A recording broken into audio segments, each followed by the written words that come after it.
Alors, lorsque vous êtes malade ou invalide, n'ayez pas le sentiment d'avoir échoué d'une manière ou d'une autre. Ne vous sentez pas coupable. Ne reprochez pas à la vie de vous avoir traité injustement et ne vous faites pas non plus de réprimandes. Tout cela, c'est de la résistance.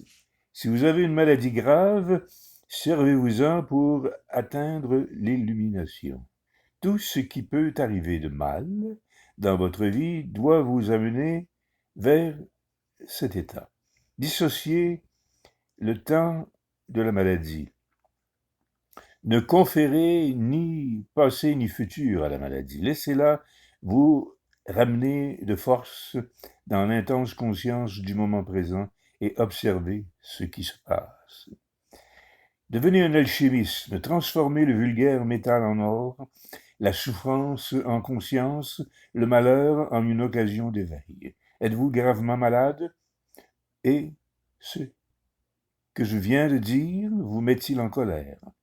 Alors c'est le signe flagrant que votre maladie a fini par faire partie du sens que vous avez de vous-même et que vous protégez votre identité en même temps que vous protégez votre maladie. La circonstance qui porte l'étiquette maladie n'a rien à voir avec ce que vous êtes vraiment.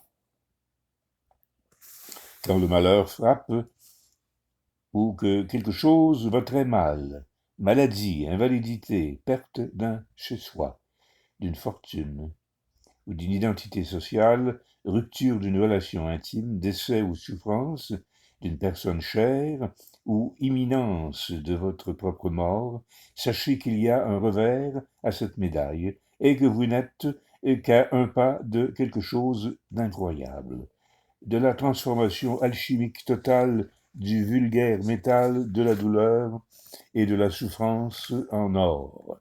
Et ce pas, c'est le lâcher-prise. Je ne dis pas que vous serez heureux dans une telle situation.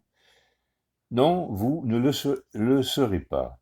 Par contre, la peur et la douleur se transformeront en cette paix et cette sérénité intérieure qui provient d'une profondeur insondable, d'un non manifeste lui-même. Il s'agit de la paix de Dieu qui dépasse tout entendement. Comparativement à elle, le bonheur est plutôt superficiel.